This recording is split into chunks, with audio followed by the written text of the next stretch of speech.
శ్రీశైల మహాక్షేత్రంలో ఈ నెల 15న భ్రమరాంబికాదేవి అమ్మవారికి వార్షిక కుంభోత్సవాన్ని దేవస్థానం ఘనంగా నిర్వహించనుంది.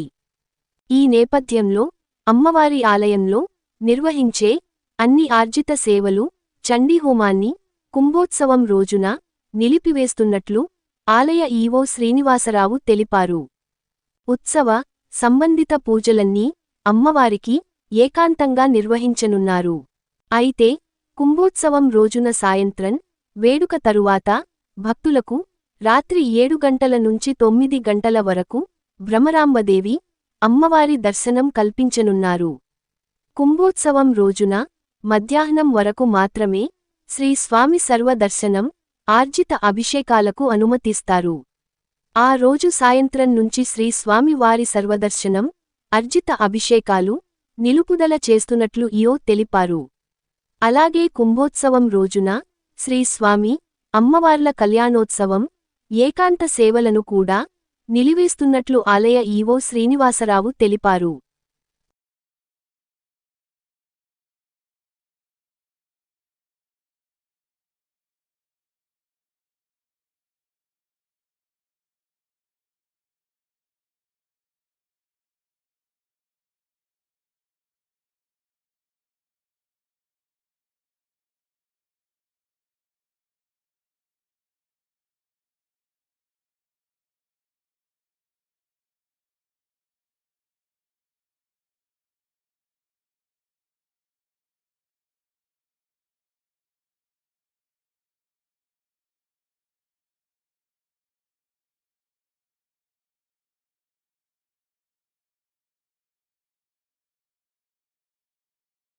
మీ N9 న్యూస్ యూట్యూబ్ ఛానల్లో please like, share and subscribe.